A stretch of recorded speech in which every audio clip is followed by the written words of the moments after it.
Só um momentinho. Veja lá, veja aqui.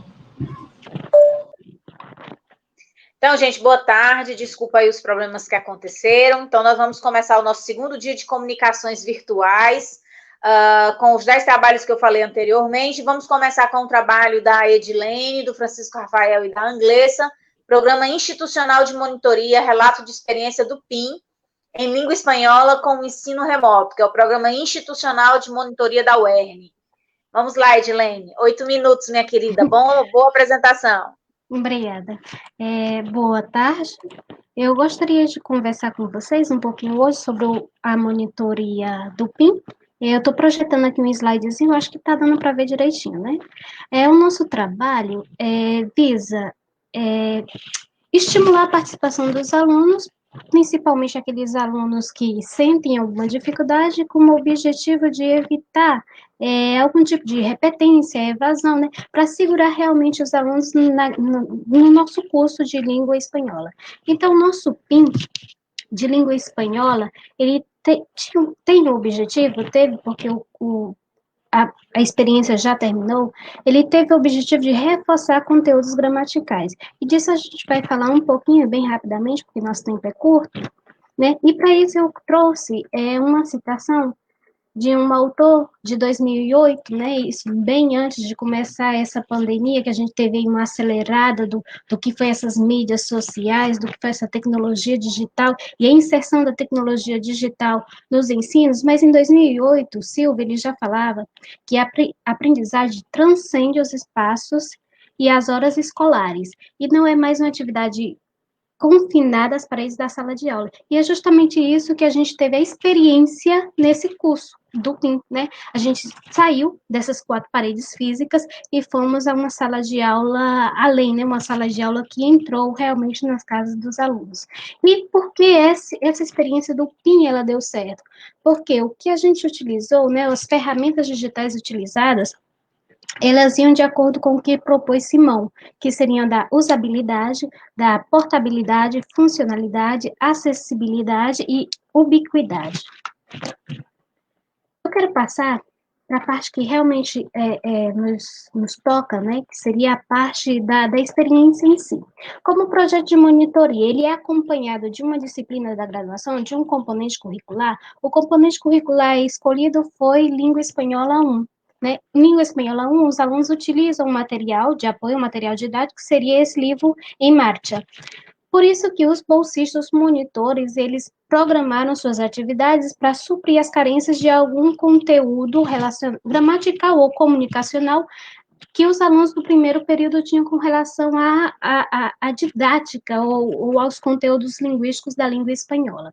Então, e no primeiro momento, os alunos, nossos bolsistas, prepararam essas atividades com o material didático, e no segundo momento, eles proporam uma atividade comunicacional, uma atividade de conversação, utilizando um livro escrito pela autora Elvira Lindo, que seria Manolita Gafotas. Isso já foi um segundo momento da nossa experiência, que foi a de leitura. E que instrumento os alunos, os bolsistas, utilizaram para se aproximar dos alunos do curso, já que as aulas presenciais estavam suspensas, eles necessitavam uma aproximação. Eles se aproximaram pelo WhatsApp. O WhatsApp foi o primeiro contato dos alunos, e pelo WhatsApp eles começaram a dividir as primeiras experiências. Primeiramente, eles utilizaram o PowerPoint, com aquela versão de gravar vídeo, para que saísse a voz, né, e com a voz eles fossem explicando os conteúdos, e posteriormente foi utilizado o Google Meet. Com relação à experiência, o que a gente pode ver, qual foi a vantagem, né, o que acrescentou na vivência dos nossos monitores.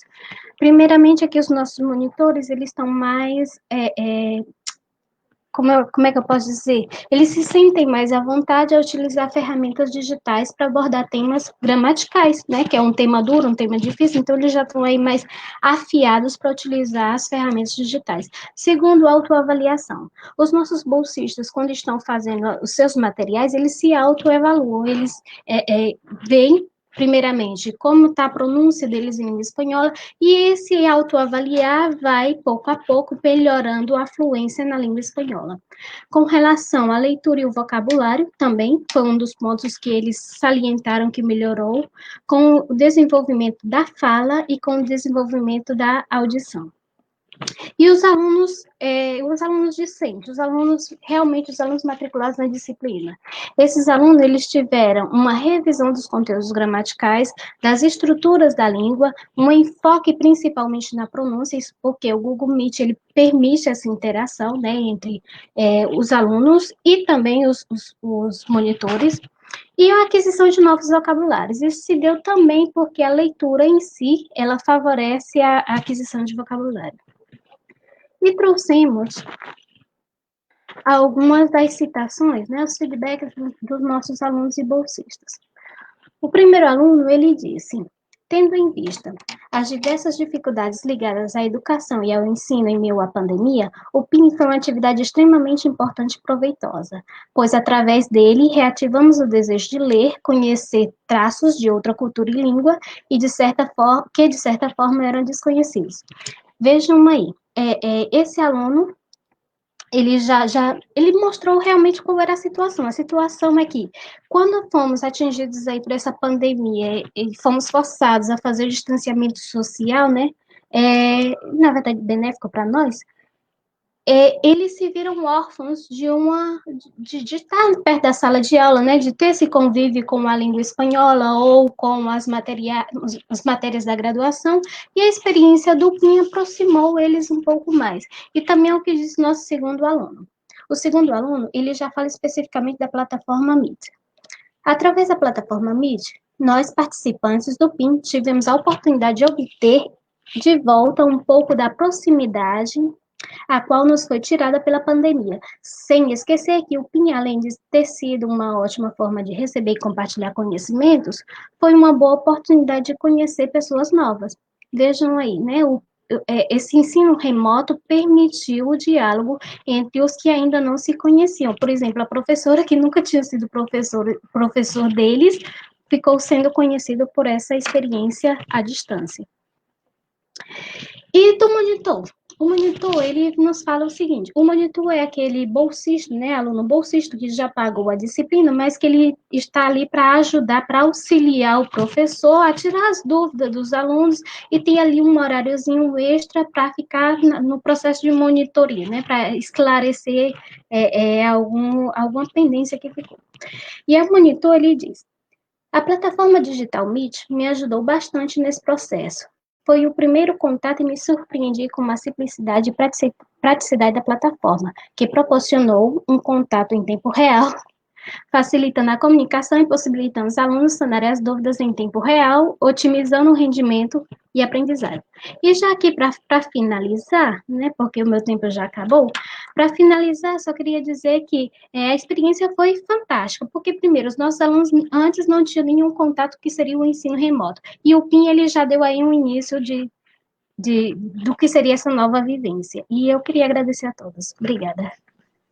Muito obrigada, Edilene. Então, a gente vem agora com o projeto Abraço à Distância, um estudo de caso sobre a inclusão educacional do idoso durante a pandemia Covid-19, com a Dirlene e a Lili Bank. Boa apresentação, meninas.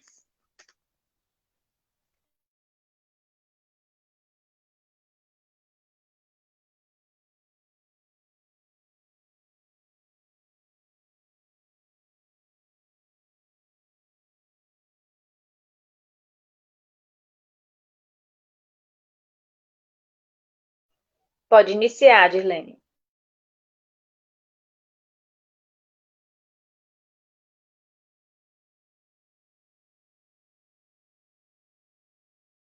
Você está com o microfone desligado.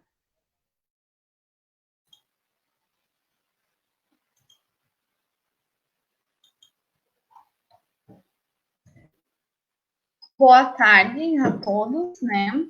Eu sou Dirlene dos Santos Martins e esse trabalho foi feito por mim, pela professora Lili, que também está acompanhando, e pela professora Ana Paula. Vocês estão conseguindo visualizar os slides, por favor, que eu não estou conseguindo ver por aqui.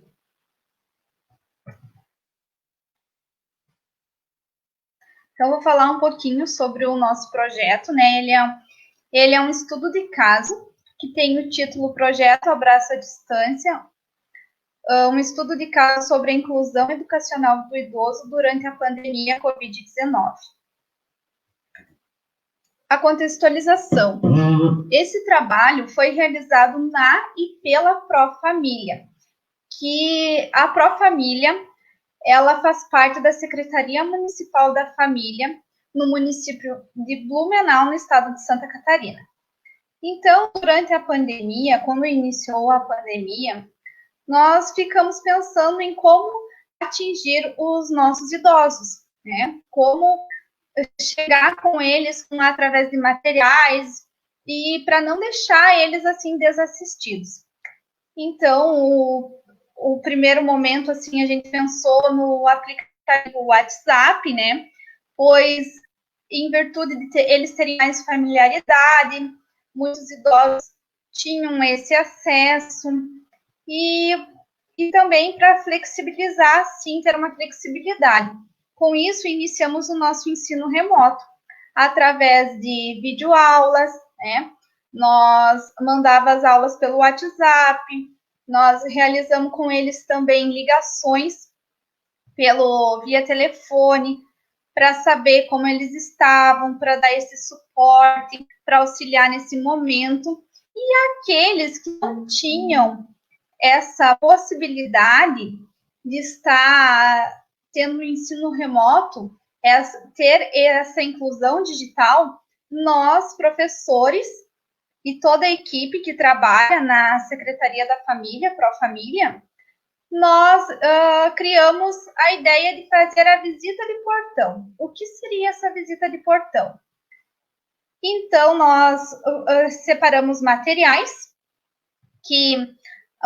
didáticos, como materiais impressos, né?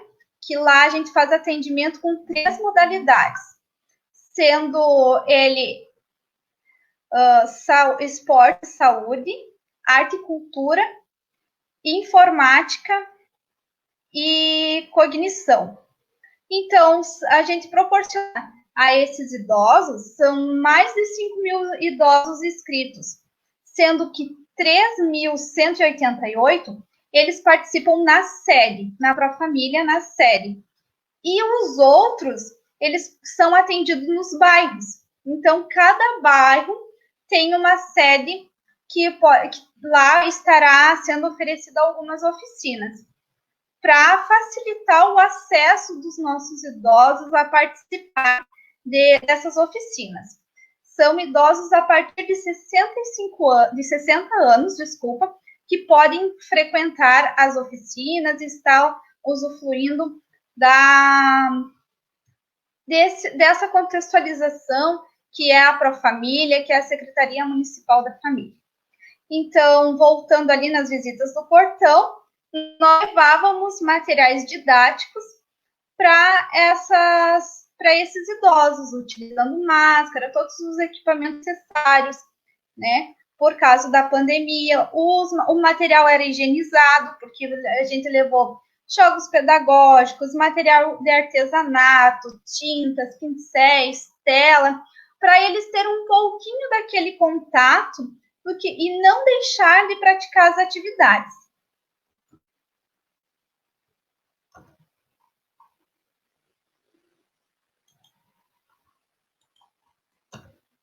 O objetivo geral: acolher, manter o vínculo social, atuar na elevação da autoestima, promover a inclusão digital, realizar atividades remotas de ensino e aprendizagem. Os objetivos específicos: compreender o WhatsApp como instrumento didático-pedagógico, como espaço de interação. Analisar as particularidades do ensino remoto oferecido e o alcance dos alunos idosos, com visitas a discutir a qualidade desse processo de intervenção pedagógica. Então, a nossa fundamentação teórica, a gente se baseou no Estatuto do Idoso, né? A gente também partiu do nosso projeto político-pedagógico, né? A gente partiu do nosso projeto político-pedagógico para estar oferecendo um trabalho de qualidade, para estar fazendo um trabalho que atendesse, sim, o nosso público, né? E por meio desse trabalho, nós ficamos, assim, agradecidas pelo acolhimento que as famílias tiveram, tanto os professores quanto os alunos, né, o nosso público idoso, como foi aderido realmente como um abraço, né, que ele aconteceu de ambas as partes. Então, a metodologia do nosso trabalho, ela é uma pesquisa aplicada de natureza quanti-qualitativa, que envolveu um estudo com base em um relato analítico de experiência vivenciada, né, no qual partiu do nosso diagnóstico situacional, como eu comentei aqui para vocês, né, do que nós estávamos lá dentro mesmo da nossa realidade, como nós estávamos vivenciando aquilo, né, e também dada a excepcionalidade do momento vivido e do risco potencial que a pandemia oferece, particularmente ao público idoso. Então, isso veio para realmente abraçar, por isso que esse é o nome do nosso artigo, né? Abraçar essa causa e acolher os nossos idosos nesse momento, assim, que nós estamos passando. Então, nós temos como... Eu vou pedir para você encerrar, tá bom? Tá bom.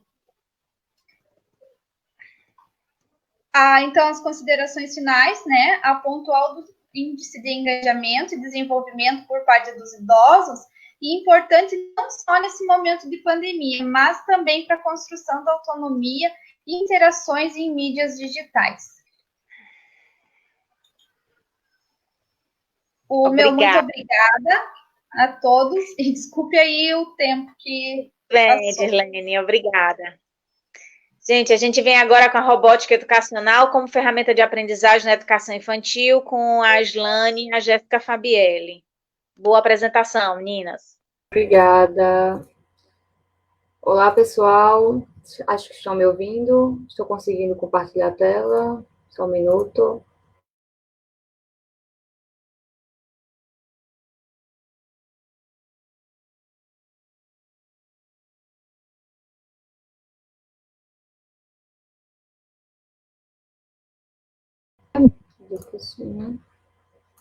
Então, pessoal, meu nome é Aslane, eu sou aluna de mestrado do Centro de Educação da UFRN, eu estou aqui para apresentar, né, o trabalho intitulado A Robótica Educacional como Ferramenta de Aprendizagem na Educação Infantil. Tive a contribuição da professora doutora Jéssica Fabielli, minha professora orientadora, e essas vivências, elas foram construídas por mim, né, ao longo da minha atuação como professora. Desde o ano de 2018, que eu faço parte de uma equipe de uma instituição privada de ensino de robótica, aqui em Natal, Rio Grande do Norte, e aí essa apresentação que eu trago hoje são das vivências que eu construí no ano passado, de 2019, no segmento da educação infantil. E falar de robótica educacional me remete sempre a essa figura aí, esse senhor simpático que está na tela de vocês, é o Simon Papert. Simon Papert foi um bacharel em filosofia, PhD em matemática, um dos pioneiros no estudo da inteligência artificial, assim como pioneiro em projetos que utilizassem tecnologia no processo educacional. Então, ele acreditava que a tecnologia poderia, sim, fazer parte do contexto de aprendizagem de crianças e também adolescentes, e trabalhou diretamente com Jean Piaget, né, que é uma importante referência para nós, do meio educacional, assim como para o pessoal da psicologia educacional. Então, assim, ele seguia aí uma linha de metodologia, né, construtivista, pensando o aluno como um participante ativo no processo de construção de seus conhecimentos. Simon Papert também foi o inventor da linguagem de programação Logo, certo? Que tinha como pressuposto o construtivismo, e estabeleciam suas atividades a partir dos conhecimentos construídos pelos educandos, ao manipularem objetos, não simplesmente algo que fosse transmitido. Então, Papert, pessoal, foi um revolucionário, nós podemos dizer assim, né, conhecido por muitos como o pai da robótica, e trouxe aí essa perspectiva de aprendizagem utilizando as tecnologias como ferramenta de ensino. Papert via a robótica não somente como a montagem de peças, a união de peças, né, para formar um robô, mas ele via também como uma ferramenta multidisciplinar, como ela é, que pode ser trabalhada em diversos contextos. No meu contexto, como professora, trabalho da educação infantil até o ensino médio, e é uma ciência que a gente precisa sempre estar trabalhando de forma colaborativa. Então, enriquece muito a construção de aprendizado e socialização dos alunos. Falando sobre educação, né, a gente pensa agora na BNCC, que é a Base Nacional Comum Curricular, que rege a educação do nosso país. E a BNCC, ela traz no seu texto que as experiências das crianças em seu contexto familiar, social e cultural, suas memórias, seu pertencimento a um grupo e sua interação com as mais diversas tecnologias de informação e comunicação, são fontes que estimulam a curiosidade e a formulação de perguntas. Então, a gente torna aí instiga esse sujeito, né, essa criança, a questionar, a criar, a pensar e ser um participante ativo. Quem quiser também encontrar um pouco mais sobre a ideia do uso das tecnologias em sala de aula, recomendo que faça a leitura na 5ª Competência Geral da BNCC, né, que fala sobre cultura digital. E agora, assim, partindo para o centro, a proposta central da minha pesquisa, né, do meu trabalho, eu trago algumas imagens referentes às minhas práticas, certo? Essas imagens estão em formato aberto aí no Instagram da empresa, como lá embaixo vocês podem ver a fonte, e, a princípio, no canto superior direito, vocês podem ver crianças, né, de 2 anos, importante, as minhas práticas como professora na educação infantil aconteciam com crianças de 2 a 5 anos, as aulas aconteciam uma vez por semana, com duração de 40 minutos, e nós trabalhávamos com 2 eixos de trabalhos. O primeiro deles, através do livro didático da robótica, que a empresa tem e faz de acordo com a BNCC, e o outro, seguindo os temas trabalhados pelas professoras titulares em sala de aula, certo? E com o uso aí de diversos recursos, que eu vou estar apresentando um pouco para vocês o que a gente fazia e como essa prática tornava a aprendizagem significativa para as crianças. No canto superior direito, como eu estava mostrando anteriormente, temos aí o Robonau, que é um robô super legal, que as crianças adoram, e que é um robô que tem inteligência artificial muito, muito avançada. Então, assim, ele pode falar vários idiomas, ele canta, ele dança e interage bastante com as crianças, né? Por ser um robô humanoide, ou seja, tem características humanas, como cabeça, braços, então isso facilita a aproximação das crianças, elas se sentem bem à vontade com esse robô, e ele participava de diversos contextos, em diversas aulas com as crianças, como na imagem central, com crianças também de 2 anos, onde ele estava mostrando aí as formas e cores, né, que era a temática que eles vinham trabalhando. Então, as crianças iam falando que formas e cores eram essas, interagindo com o robô explicando a elas, e sempre é um contexto de muita empolgação. As crianças se sentem estimuladas num ambiente lúdico e também, assim, criativo, né, divertido. Elas aprendem literalmente brincando. E como não, né, quem não quer aprender brincando? No canto inferior aqui da tela, no lado esquerdo, vocês podem ver uma criança manipulando um tablet e utilizando também um dos kits que nós utilizamos, que é o kit WeDo, da Lego. E nesse contexto, a criança estava mexendo em blocos de programação. E aí vocês podem me questionar, Islane, a criança da educação infantil já sabe programar? Ela não vai saber programar, mas ela está utilizando o recurso imagético de blocos de programação para identificar os objetos que estão à sua frente, que ela construiu de forma coletiva com os colegas, e assim construindo a lógica de programação, identificando o motor e fazendo a variação de velocidades, e assim ela constrói o seu aprendizado gradativamente, tudo no tempo da criança. A gente tem que sempre respeitar os processos cognitivos, mas também, sobretudo, estimular suas potencialidades, certo? Nessas outras 2 imagens, eu trago no canto superior direito as meninas do nível 5 que fizeram a lanterna. A temática da aula era sombras, então elas produziram aí a lanterna com o uso de materiais simples, como LED, uma pilha 3 volts, um cano com fita. Então, tudo é a ideia do protagonismo. Nesse dia, né, as crianças nem queriam mais acender a luz da sala, foi uma felicidade só. Então, é sempre um ambiente que a gente encontra na robótica e um contexto que elas se sentem constantemente estimuladas e são incentivadas a criar, colocar a mão na massa e ser protagonistas na construção do seu conhecimento, né? E no contexto aqui do menino vendado, que ele está segurando um bloco do Lego EV3, né, com sensor de ultrassom, nós estávamos simulando a questão da acessibilidade para pessoas cegas, né? Então, a criança aí se deparava com um contexto em que, quando se deparasse com um obstáculo à sua frente, o sensor iria captar nesse obstáculo, o bloco de comandos emitiria um som informando essa criança que tem um obstáculo à sua frente. Então, foi discutido, né, questões de acessibilidade, como é que uma pessoa cega conseguiria se locomover aí em espaços abertos. E aqui são alguns aspectos de habilidades e competências que nós trabalhamos na robótica, né, o aspecto de colaboração, raciocínio lógico, coordenação motora, concentração, percepção visual e também aspectos de curiosidade. Para finalizar, trago aí leituras que eu recomendo a vocês, para quem quiser saber um pouco mais sobre robótica educacional, vale a pena pesquisar essa metodologia e essa ferramenta de ensino, e estou à disposição para possíveis dúvidas e esclarecimentos. Obrigada. Obrigada, Aslane. Trabalho lindo. Agora a gente vai ouvir a Daniela com as etapas do processo de criação de videoaulas, que foi um trabalho em conjunto com o José Santana, Mariane Coelho e Luciano de Araújo.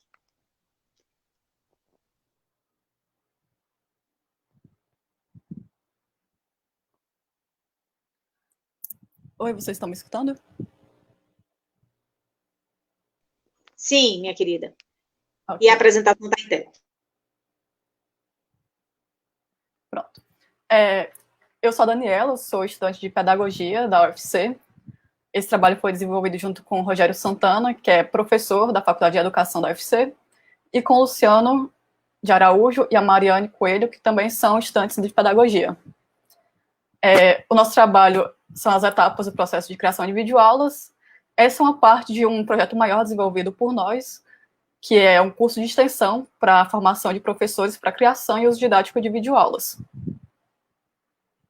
Eu vou começar aqui trazendo alguns dados de uma pesquisa divulgada pela Google em 2018, que é sobre o consumo no Brasil de vídeos. E algumas informações trazidas por essa pesquisa dizem que o consumo brasileiro de vídeos na internet vem aumentando nos últimos anos, sendo que o YouTube é a principal plataforma utilizada para esse fim. E que houve um aumento entre 2014 e 2018 de 135% de aumento do consumo de vídeos na internet. E que 80% dos consumidores de vídeo online procuram conteúdos que a TV não oferece. E 44% preferem o YouTube como meio para assistir vídeos, superando aí plataformas como a Netflix, a televisão aberta, o WhatsApp, o Facebook e outras redes sociais e canais. O vídeo e sua popularidade faz com que ele seja um recurso interessante para fins educativos. Mas, além disso, suas características intrínsecas fazem com que o vídeo seja um recurso rico e cheio de possibilidades. Quando falamos de suas características intrínsecas, nós falamos aqui das características da linguagem audiovisual. E sobre essa linguagem, Moran afirma que a força da linguagem audiovisual está no fato de que consegue dizer muito mais do que captamos, chegar simultaneamente por muito mais caminhos do que conscientemente percebemos, e encontra dentro de nós uma repercussão em imagens básicas, centrais, simbólicas, arquetípicas, com as quais nos identificamos, ou que se relacionam conosco de alguma forma. Levando tudo isso em consideração e o potencial desse recurso, o nosso trabalho teve como objetivo identificar e descrever as etapas que compõem o processo de criação de uma videoaula, auxiliando assim o processo de produção desse recurso didático e promovendo um melhor entendimento de sua linguagem.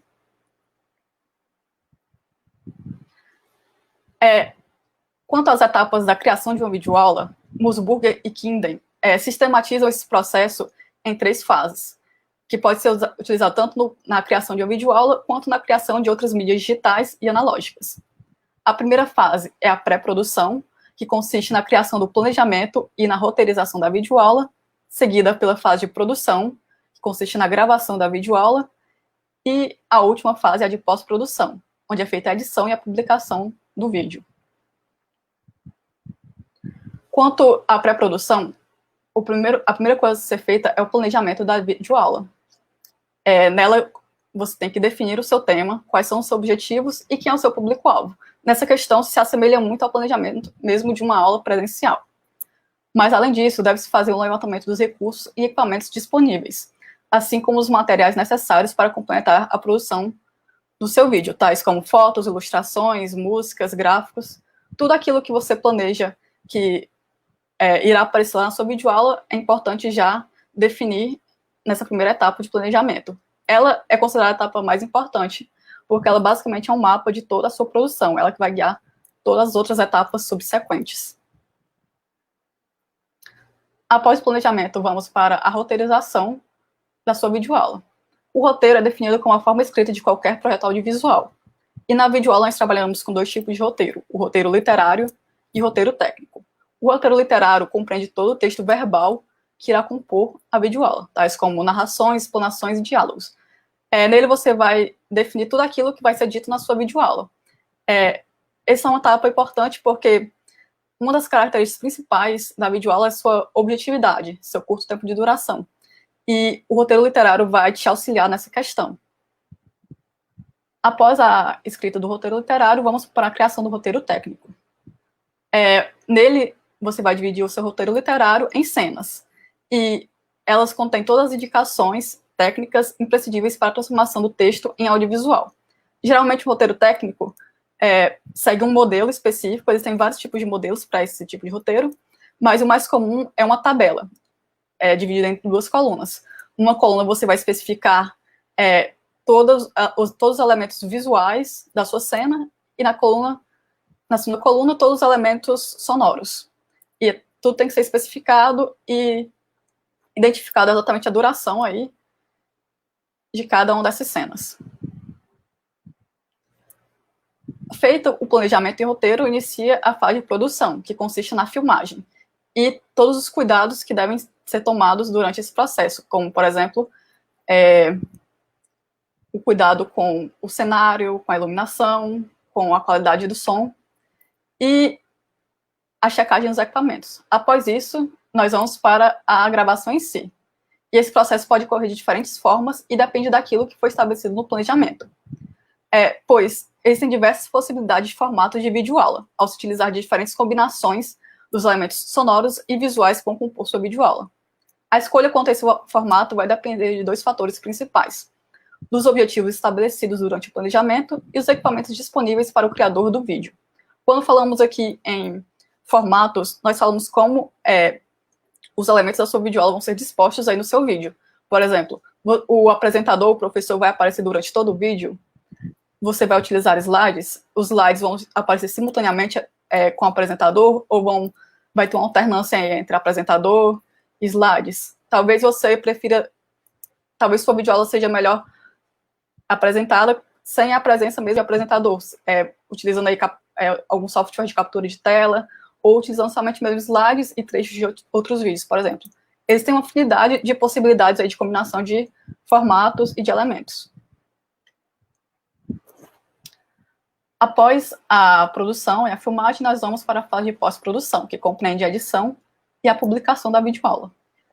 A edição é o momento em que se realiza corte de erros de gravação ou trechos desnecessários, onde a adição de trechos de outros vídeos, imagens, textos, músicas, efeitos sonoros, vinhetas, créditos, etc. Hoje temos muitos softwares gratuitos aí que permitem realizar essa edição. Existem sites também e aplicativos para smartphone. Após a conclusão da edição, é feita a publicação da sua videoaula, onde ela vai ser disponibilizada online.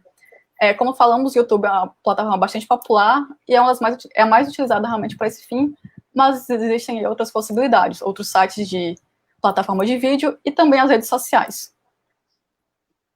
Concluímos aqui o nosso trabalho afirmando que a compreensão sobre como a videoaula é criada, bem como das características de sua linguagem, é fundamental para educadores que queiram produzir vídeos educativos de boa qualidade, que atendam aos seus objetivos de ensino-aprendizagem e para que possam aproveitar melhor o potencial desse recurso. Aqui são as referências utilizadas por nós e eu concluo agora a apresentação. Boa tarde. Obrigada.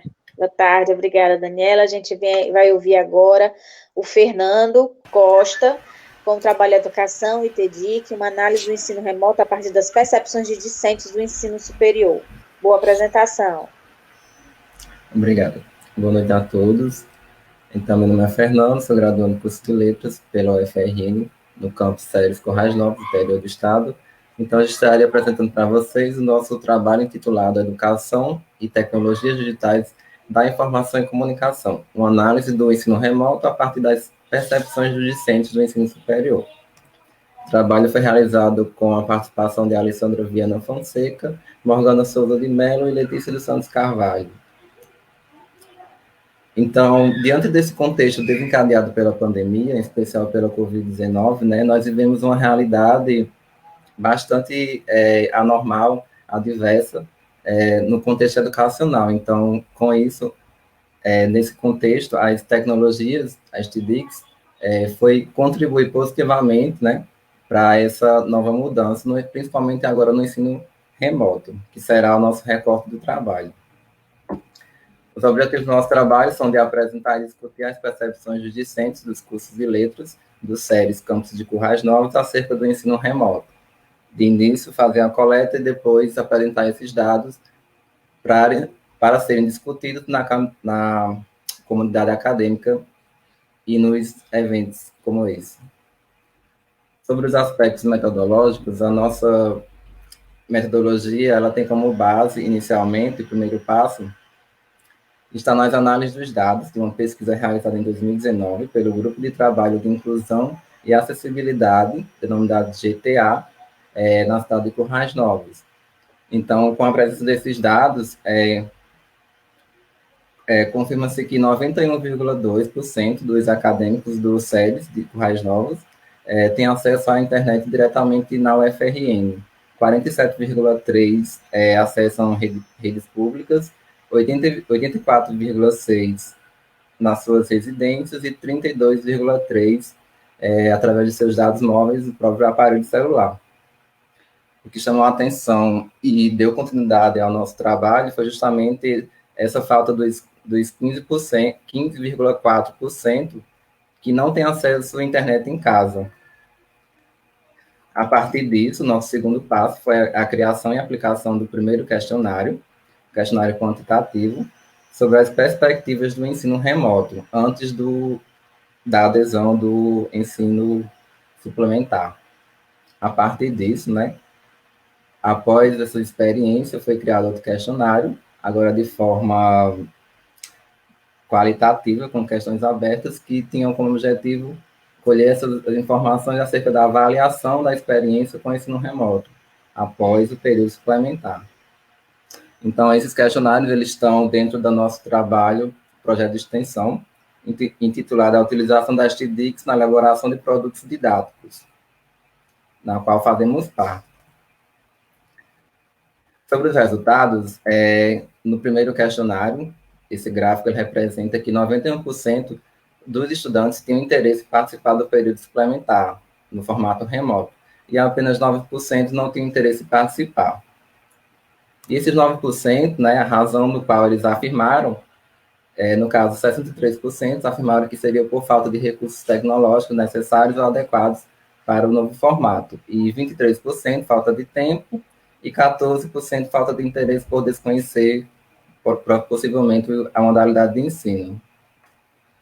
Já no segundo questionário, foi de forma com questões abertas, foram perguntadas as vantagens desse formato remoto. Então, ou seja, as possibilidades desse novo ensino. Nós fizemos um agrupamento por categorização semântica. De acordo com as respostas, nós criamos categorias para poder meio que quantificar essas respostas. Então, esse percentual vai dar mais do que 100%, porque em algumas respostas tinha mais de uma categoria. Então, 39,3% afirmaram que seria o aproveitamento desse tempo livre, 37,5% a comodidade de estar em casa, estudar em casa, 25,5% novas metodologias nesse ensino remoto, 15,2% autonomia no estudo, né, proporcionado assim para alguns autodidaxia, no caso, e alguns afirmaram que nenhuma vantagem, no caso 5,1%. Então, nós trouxemos aqui a fala de uma participante, de uma pessoa, sobre essa vantagem, essa possibilidade do ensino remoto, na qual ela afirma que poder ter um ensino superior na melhor universidade do Brasil, dentro da minha casa, no conforto do meu lar, já que tenho que pegar um transporte e passar cerca de 2 horas e 40 minutos dentro de um ônibus, depois de um dia cansativo de trabalho. Então, a gente percebe na fala dessa pessoa que essas categorias elas estão inseridas, né? E tendo em vista principalmente o nosso campo ser do interior e ter cidades circunvizinhas, os alunos, a maioria deles, tem essa locomoção, né? Essa viagem de casa para a universidade, e estar dentro de sua residência estudando já é esse aproveitamento desse tempo de deslocamento. Então, para isso, dentro dessas possibilidades e desafios, né, é importante conhecer a cultura social de referência do discente a partir de suas percepções, né? Deve ser uma prerrogativa para o docente pensar em suas aulas, para além de formatos e recursos digitais. Então, não basta apenas o docente ter todo o conhecimento técnico ou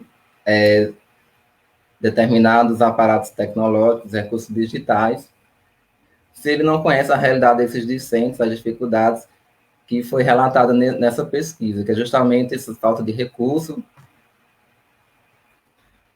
No caso, o ponto negativo seria os desafios, que é acesso a equipamentos e recursos digitais, acho que eu pulei a tela, 49,6% afirmaram que acesso a equipamentos e recursos digitais, a falta deles, 36,2% a questão de tempo, por ser um período suplementar de pouca duração, de um mês, novas metodologias por parte do professor, que acaba tendo um déficit nessas metodologias e acaba influenciando negativamente a aprendizagem. 28,9% o ambiente doméstico, que influencia negativamente, né? Há essa problemática muito grande de estudar em casa. A convivência afirma 17,2%, o aprendizado 15,5%, e afeta diretamente na saúde física e mental, que equivale a 13,7%, ocorrendo a desigualdades, 6,8%, e respondendo também 3,4% todas os desafios, no caso.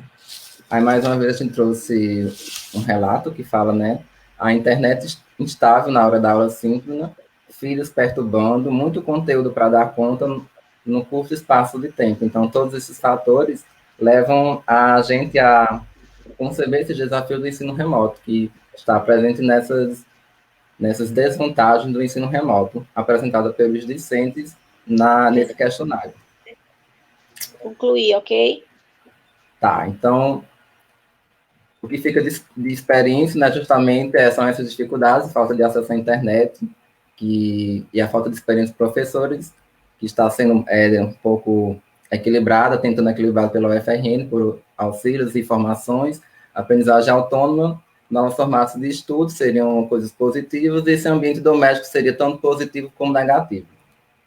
Então, por fim, as TDICs, elas devem contribuir positivamente no processo de ensino-aprendizagem e não se tornar um obstáculo, como na maioria dos casos ocorre. Essas são as nossas referências. Muito obrigado. Agradecemos. E agora a gente vem com a Maria Clara, um trabalho em parceria com a Maíra e Yasmin, refletindo sobre o estado de autonomia ante a inserção das TDICs no universo da educação formal. Bom trabalho, Clara. Vocês estão me escutando? Estão me escutando? Sim? Tá. Então, vamos lá. Eu sou Maria Clara e sou graduanda em pedagogia, né? Só que, além de graduanda em pedagogia, eu sou outras coisas. E, por causa dessas outras coisas, imersa a apresentação do Aldino, que eu fiquei apaixonada pela apresentação dele, eu resolvi experimentar uma forma de apresentar meu trabalho completamente diferente. Porque, além de graduanda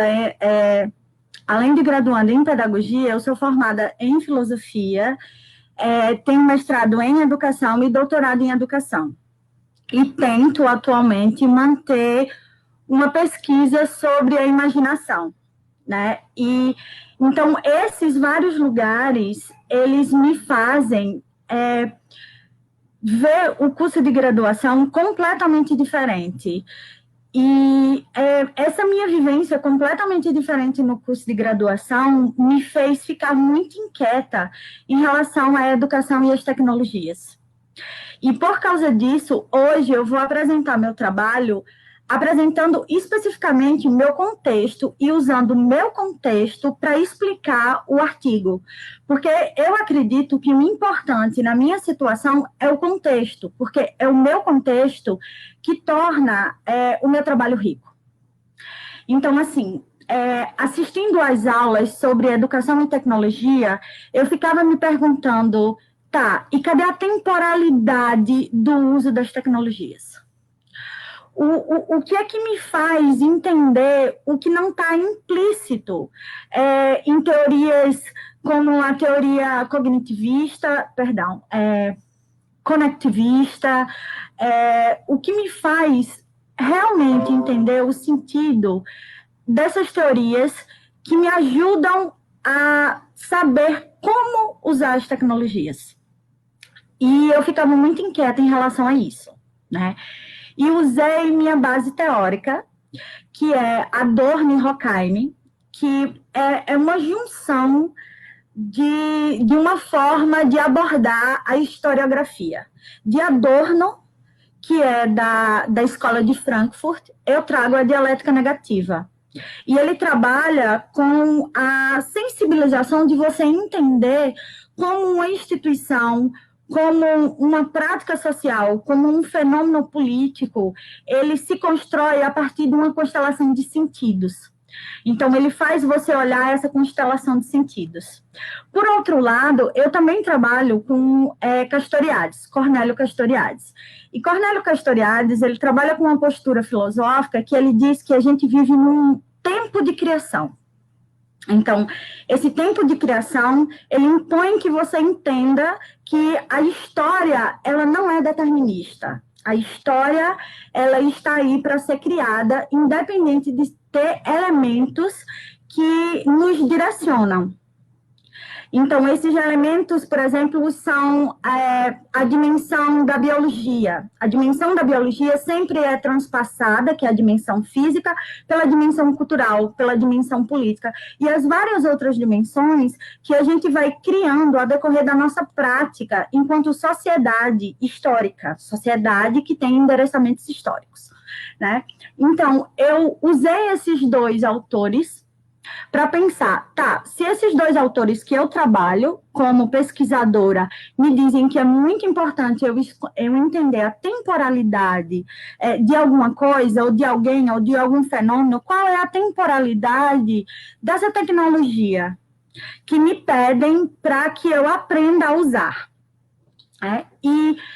Eu pensei, tá, essa temporalidade é um universo muito grande, porque Castoriadis, por exemplo, ele diz que a temporalidade, ela não pode ser completamente entendida, ela é elucidada, porque você compreende certos ângulos, você não compreende todos os ângulos, você compreende certos, alguns ângulos que você vai percebendo e você vai entendendo o seu endereçamento histórico. Né? Então, eu pensei, tá, eu tenho que fazer um recorte disso. Então, qual é o meu recorte? Eu pensei, a internet. A internet é a grande base da tecnologia, como a gente trabalha hoje, no caso, a tecnologia digital. Né? Então, eu tenho que compreender a temporalidade histórica, de alguma forma. Então, eu pensei, a temporalidade histórica da internet, ela está vinculada à temporalidade histórica da cultura norte-americana. Porque a internet, independente de ser um fenômeno global, ela está vinculada a um momento histórico norte-americano. E por isso que até hoje, por exemplo, há pouco tempo, Trump imaginou que ele podia mudar, ele, enquanto presidente dos Estados Unidos, a forma de todo mundo lidar com a internet, mudando com alguns protocolos de segurança. Mas, enfim, então eu pensei nisso. E aí eu descobri um livro que ele apresenta o que a autora chama, que é Bárbara Ehrenstein, desculpa a pronúncia. Enfim, Bárbara, ela apresenta um livro chamado Sorria, que é ideologia, ela trabalha com a ideologia da positividade norte-americana. E ela traz uma coisa que eu nunca tinha lido, até me preocupar com essas questões envolvendo a tecnologia, que é como se fosse uma dimensão invisível da cultura norte-americana. A história da identidade norte-americana, ela passa por essa ideologia positiva que está muito relacionada aos princípios do neoliberalismo. Por quê? Porque a ideologia do pensamento positivo, ela é colocada como engenharia humana, onde ela internaliza, de forma simplória, eu estou falando agora de forma simplória, internaliza o opressor dentro de você. Você tem que dar o melhor de si. E para dar o melhor de si, você constrói imagens na sua cabeça que dizem que você é o melhor, que você é responsável pela sua vida, e você sendo completamente responsável pela sua vida, você tem que fazer tudo o que você pode para você conseguir aquilo que você quer. Não importa os processos que você vai fazer para você chegar aos fins que você quer. Então, essa ideologia do pensamento positivo, ela, por incrível que pareça, ela está vinculada à história da internet, porque quando o pensamento positivo ela se torna uma grande indústria nos Estados Unidos, a internet surge como um instrumento doméstico. Então, uma coisa alavanca a outra. E essa autora, ela diz que os grandes empresários, os grandes investidores, as grandes mentes das tecnologias, elas usaram o pensamento positivo para internalizar certas ideologias na concepção do que seria o uso da tecnologia ou as construções tecnológicas, as criações tecnológicas. Então, a partir dessa compreensão... Claro. Eu vou pedir para você concluir, tá? Tá.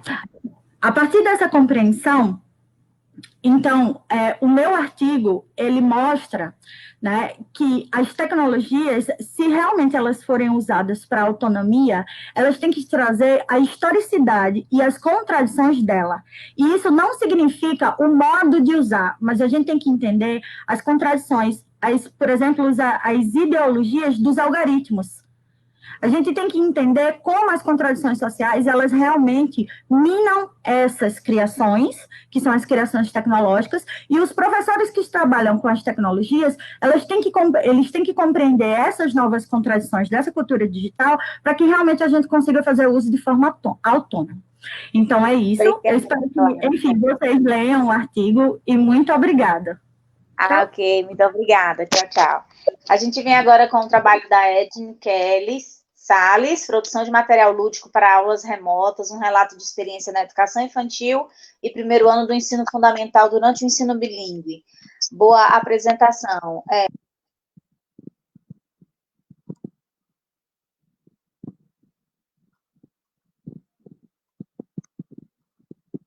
Olá, pessoal, boa noite. Espero que vocês estejam vendo a minha tela. Estão vendo a minha tela? Espero que sim. Pronto.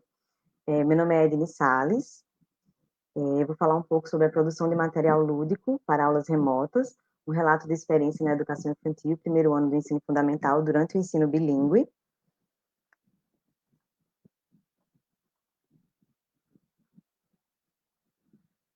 Então, esse trabalho analisa o ensino de uma língua adicional a partir do uso das tecnologias digitais da informação e comunicação no ensino remoto, a importância da ludicidade no ensino bilíngue infantil e o uso de tecnologias por alunos e professores. A gente sabe que na educação infantil, a ludicidade é muito importante.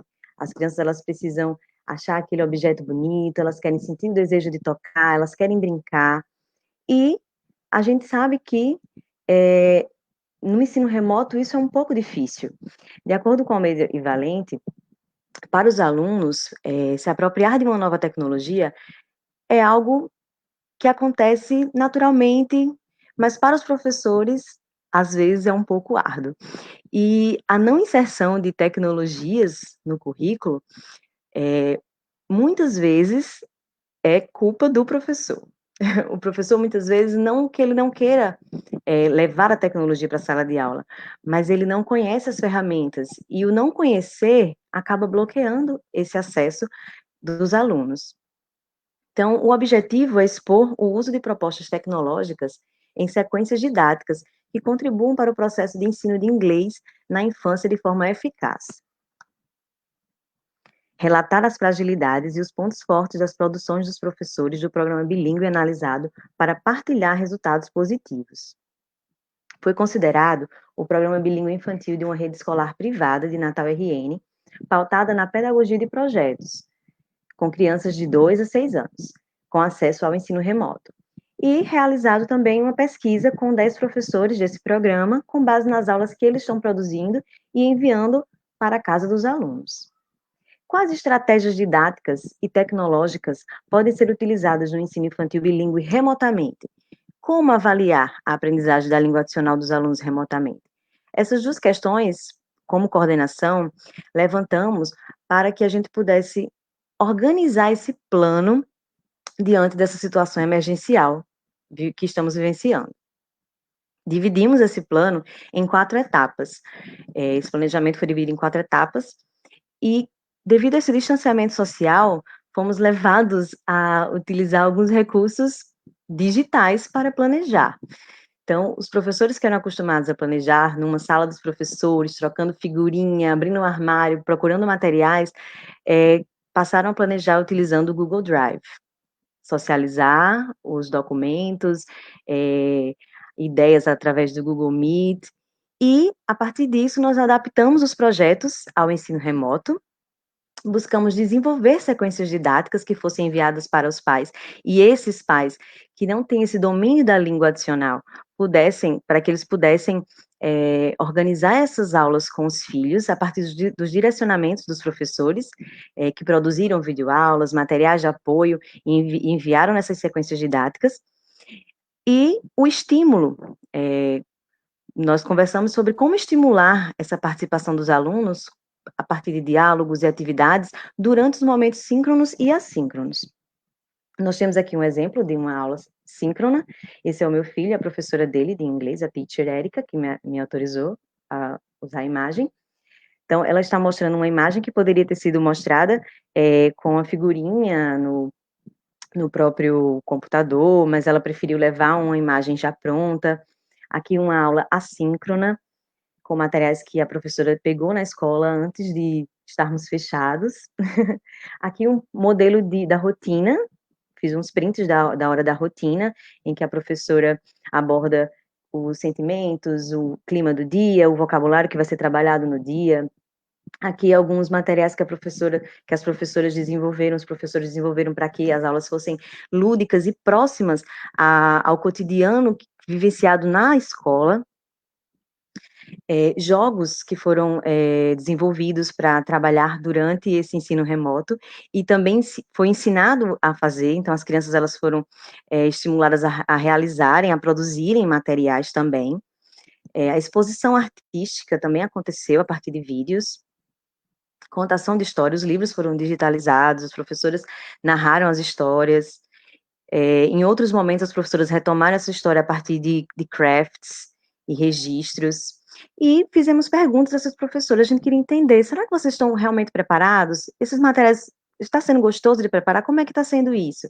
Então, nós perguntamos, você utiliza algum programa para editar esses vídeos?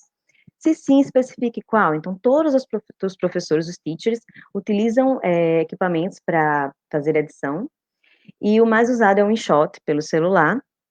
Perguntamos se eles sentiram essa dificuldade inicialmente, a maioria respondeu que foi muito difícil essa transição. Perguntamos se hoje eles já se sentem familiarizados utilizando essas produções, realizando esses vídeos, e 80% respondeu que já se sente familiarizado, mas 20% ainda está se familiarizando.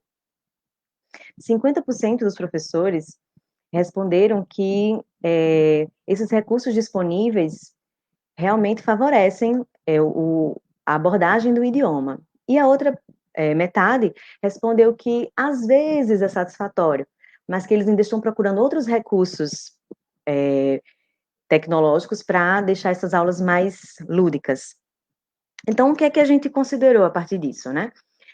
Que é um desafio utilizar a tecnologia, ensino remoto, com crianças tão pequenas, e ensinar um outro idioma é difícil. Mas que com o passar do tempo, a gente já faz algum tempo que a gente está em casa, os professores estão trabalhando em casa, todos os dias eles aprendem algo novo, as crianças também, então tudo é uma questão de vivência, né? Então, os professores estão familiarizados, estão mais ágeis, as produções estão ficando cada vez mais ricas e as crianças já estão mais familiarizadas com esse novo meio de aprender e que a gente não vai conseguir dissociar ao voltar. A gente, hoje, para produzir videoaulas, para produzir momentos síncronos e assíncronos, a gente se remete ao ontem, né? Ao quando estávamos na escola. E quando a gente voltar, a gente vai se remeter ao hoje. O que é que a gente está fazendo hoje de positivo que a gente pode levar para o amanhã, para quando a gente voltar para a escola? Então, muitas coisas vão ser aproveitadas. Então, a gente consegue perceber que os professores, eles editam os vídeos, e nessas edições de vídeos, desses recursos tecnológicos que eles utilizam, eles não deixaram de utilizar a linguagem corporal, as músicas, o material concreto, sempre foi abordado, os jogos, as brincadeiras, toda a ludicidade que existia na escola real, existe hoje na escola virtual. E, respondendo à questão de pesquisa 2, sobre a forma de avaliar, a gente consegue avaliar as crianças a partir dos momentos síncronos, quando perguntamos, as crianças respondem, quando solicitamos um craft, solicitamos um registro, e as crianças conseguem atender aquele comando solicitado. Então, esse foi o meu trabalho, espero que tenham gostado, tentei resumir ao máximo. Muito obrigada. Agora a gente vem com Maíra e Joyce. Boa apresentação, meninas, com o processo de ensino transformado por uma pandemia.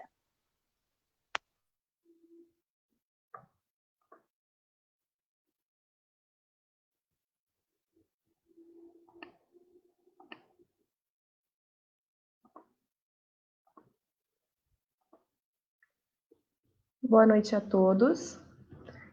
O título do nosso trabalho é o processo de ensino transformado por uma pandemia, o Covid-19.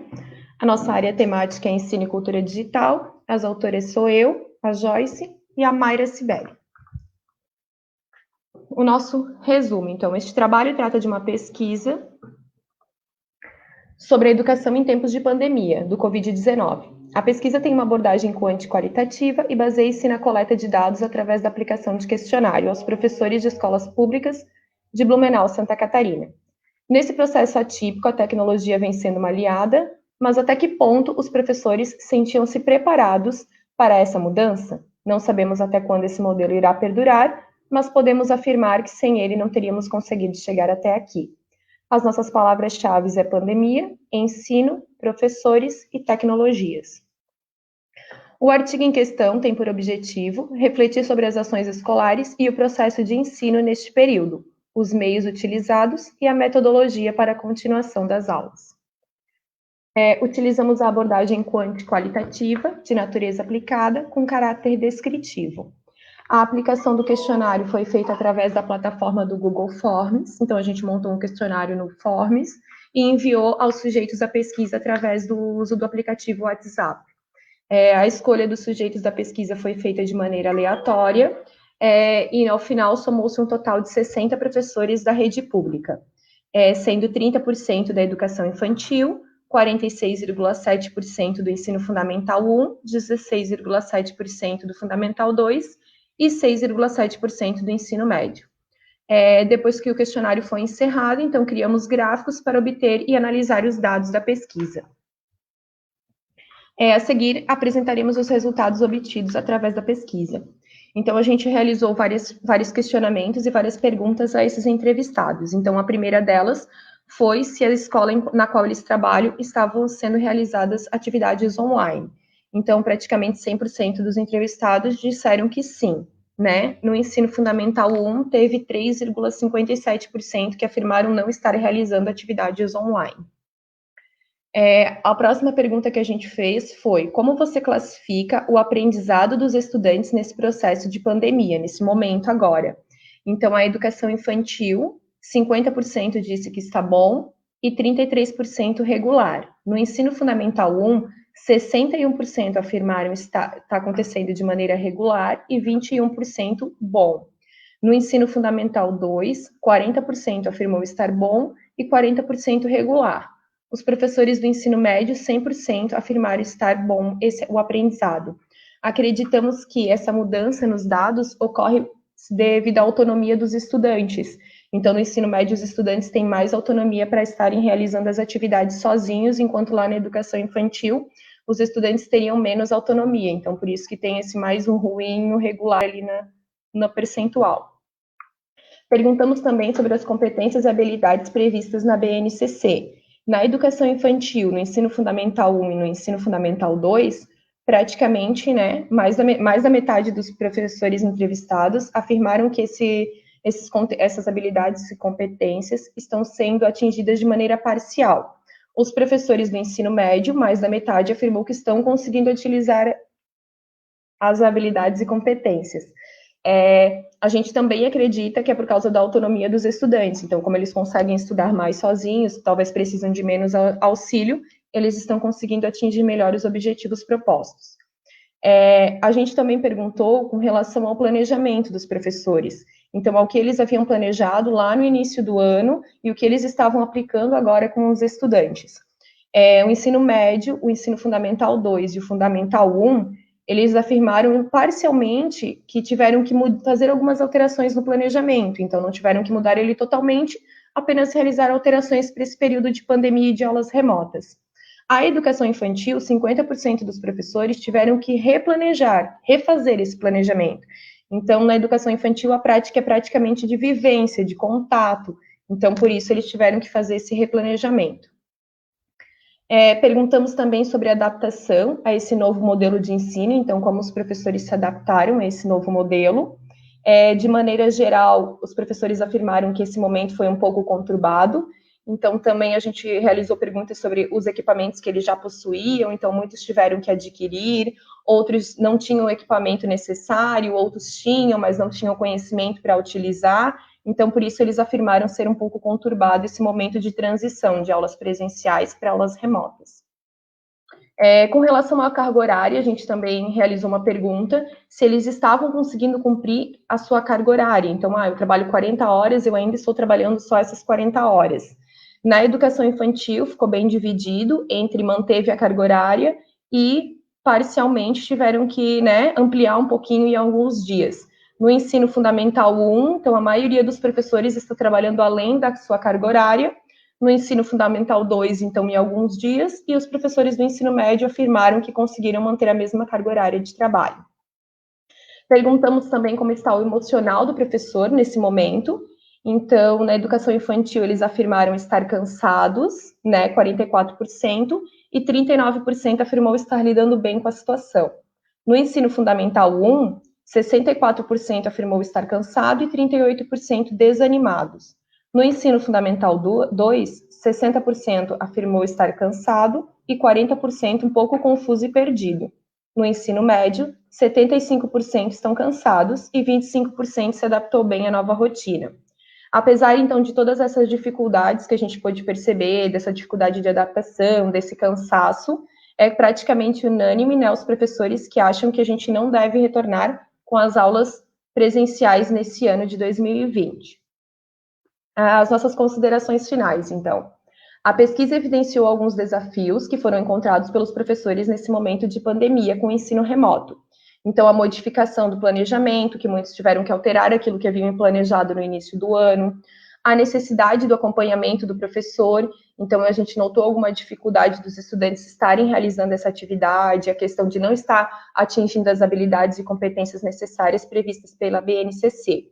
E o conhecimento prévio das tecnologias, porque muitos professores afirmaram ter tido dificuldade para essa adaptação, muitos tiveram que adquirir novos equipamentos para poder lidar, né, e também transmitir uma aula de qualidade aos estudantes. Mas nem por isso eles perderam a esperança e continuaram lutando pela educação. Não sabemos até quando esse modelo irá perdurar, mas podemos afirmar que sem ele não teríamos conseguido chegar até aqui. E essas são nossas referências. Obrigada. Obrigada.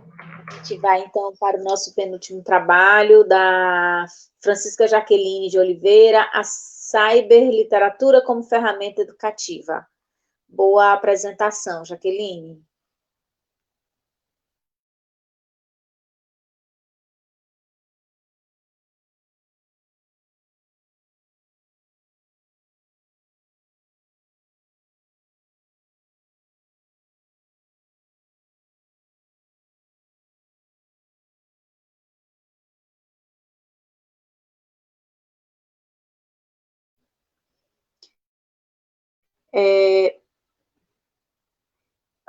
Vai haver, então, uma troca.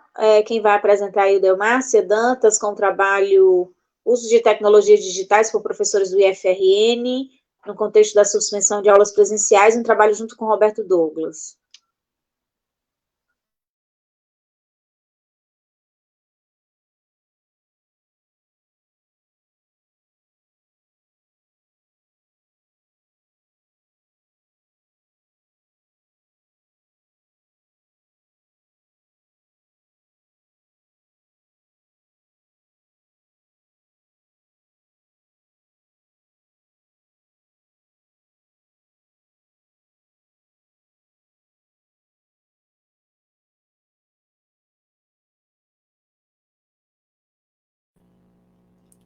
Vocês me ouvem? Estão me ouvindo?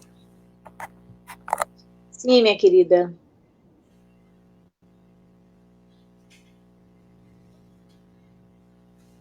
Boa noite. O meu trabalho trata sobre o uso de tecnologias digitais por professores do IFRN Campus Ceará Mirim, no contexto de suspensão das aulas presenciais. Eu sou Delmárcia, professora do IFRN e aluna concluinte da especialização em educação profissional, também pelo IFRN, finalizada em julho de 2020, portanto, durante a pandemia, e o meu trabalho foi orientado pelo professor Roberto Douglas. Então, o que eu vou apresentar é uma síntese do TCC da minha pós.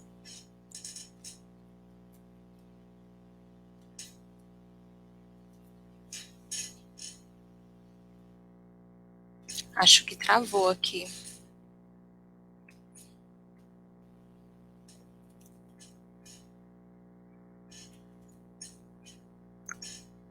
Alguém me ouve?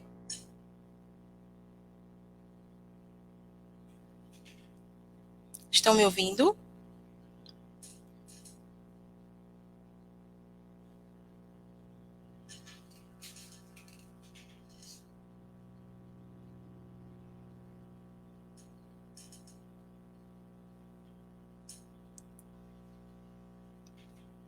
Conseguem visualizar?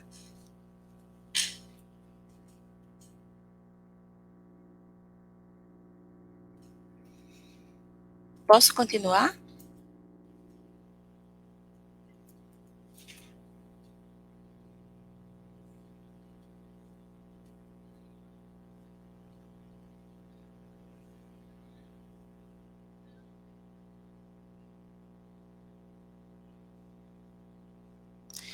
Bom, a partir da suspensão das aulas presenciais e do calendário letivo, que no IFRN aconteceu através da portaria 547 de 2020, a única forma de apoiar os alunos durante a suspensão das aulas e o enfrentamento da pandemia era através do uso da tecnologia.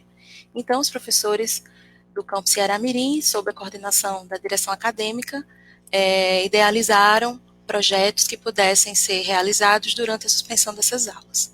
E esses projetos, eles foram organizados nesse portal chamado Ativos em Casa, que pode ser acessado através desse endereço, no qual os 16 projetos criados podem ser acessados nesse portal, e eles tratavam de assuntos diversos, eram de diferentes áreas de conhecimento e com propósitos diversos, desde dicas de alimentação, prática de exercícios durante o isolamento, preparação para o Enem, desafios, além de muitos outros ligados diretamente aos cursos desenvolvidos no Campus Ceará Mirim. Os objetivos da pesquisa foram: objetivo geral, analisar as percepções dos professores sobre o uso das tecnologias digitais como recursos pedagógicos na realização de seus projetos virtuais, e os objetivos específicos foram identificar que tecnologias digitais foram utilizadas pelos professores, discutir os benefícios e as dificuldades do uso dessas tecnologias. A amostra foi composta por 20 professores do campus IFRN Ceará Mirim. A coleta de dados foi realizada por meio de questionário online, implementado na ferramenta Google Forms e disponibilizado do dia 8 ao dia 15 de maio de 2020.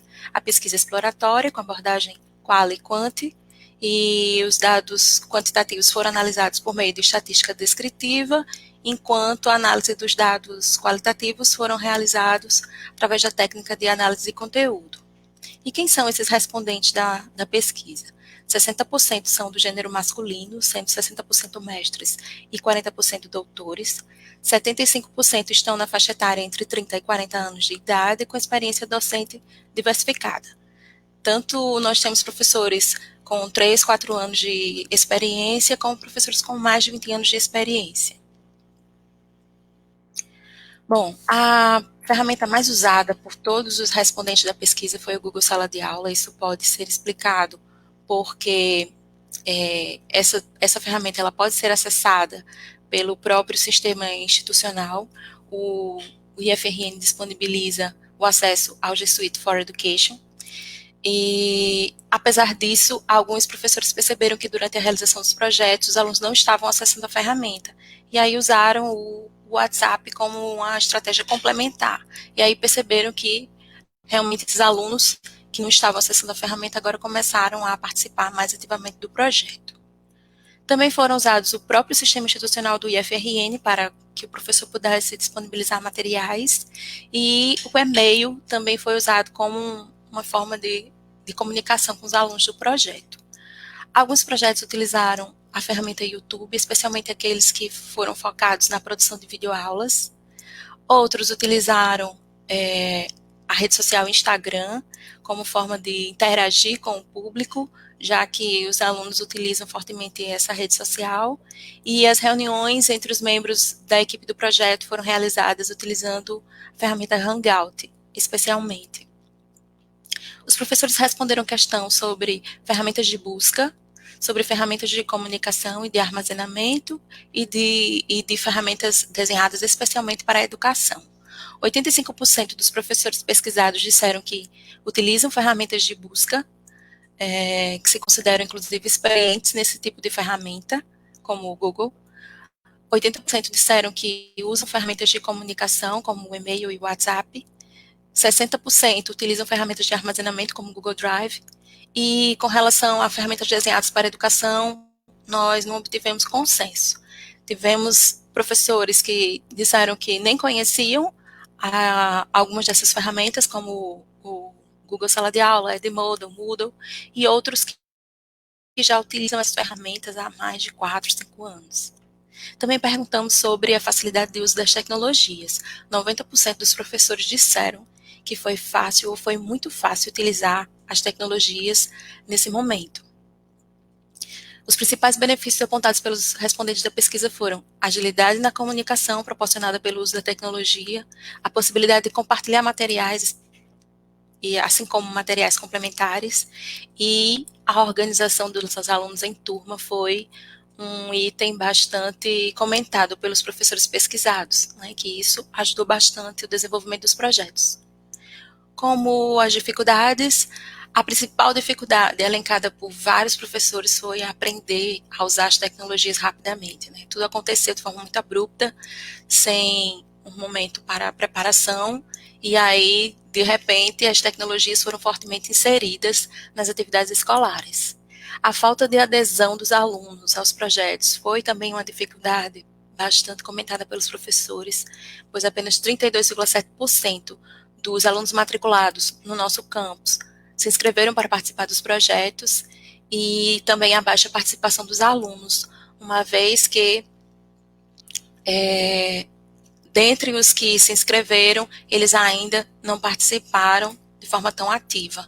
E aí, algumas hipóteses para isso seria não ter acesso às tecnologias necessárias, o aluno ser um aluno trabalhador, e aí o trabalho já tomava bastante seu tempo, e aí ele não se sentia tão motivado a participar, as atividades domésticas e questões psicológicas ligadas à pandemia.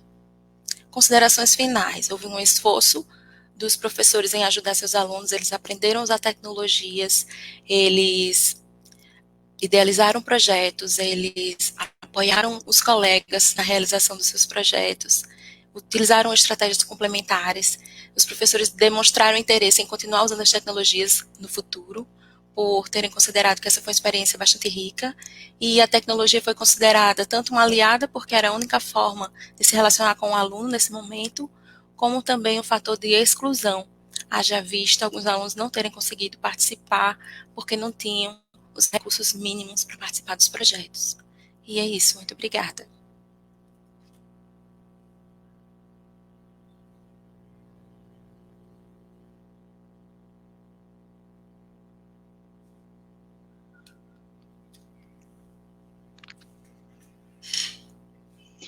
Então, muito obrigada pela apresentação. Trabalhos maravilhosos, né, gente? Os comentários no Face não negam, estão todos aí dizendo que foram pesquisas maravilhosas e realmente foram, né? E a gente agradece a todos que participaram. E lamenta que nem todos puderam ser vistos, né? Nessa apresentação, mas está aí os anais para que a gente possa ir buscar pelas pesquisas. Gente, agradecemos também a participação da nossa coordenadora, Flávia Rodan, professora Flávia Rodan. Nós tivemos só uns probleminhas aí com relação ao tempo, mas é isso mesmo, é só emoção, aqui é com emoção, né? É o tempo de hashtag fica em casa quem puder. Dá nisso. Com emoção. Olha, quero anunciar agora a próxima atividade da programação do Encontro de Práticas Educativas Digitais, que é a apresentação cultural da Clara Voltpeg, certo? Já coloquei aí nas mensagens, nas mensagens aqui do Facebook, né? Todas o endereço direto aqui para o Instagram da Clara Voltpeg. É só você copiar aqui o endereço aí no seu celular, no seu computador, colocar lá no Instagram e ir direto lá para a apresentação da Clara Voltpeg, tá, gente? Então vamos curtir esse momento, um intervalo agora para comer alguma coisa, para se levantar um pouco, dar uma caminhada e voltar pontualmente às 19h30 para conversa final, a última tela dialógica, a última mesa redonda do terceiro encontro de práticas educativas digitais 2020, né? As tecnologias em tempos de pandemia, fique em casa quem puder, tá? Então, último momento, Clara Voltpeg, depois da Clara Voltpeg, a conversa final, onde eu vou estar como mediadora da mesa, certo? Da conversa. Vai ser muito legal essa conversa com Daniela e Alexandre. E depois que terminar a mesa, não esqueçam, vai ter ainda a última apresentação cultural, gente. Felipe Nunes, Instagram do Felipe Nunes, ele está preparando um show exclusivo, uma apresentação exclusiva para o EPED 2020, tá bom? Então, vamos lá, dar uma espairecida e 19h, Clara Voltpeg e depois conversa final. Muito obrigada pela participação aqui no momento das comunicações virtuais. Valeu, Flavinha. Tchau. Tchau. Valeu, Di. Apoio técnico aqui no background.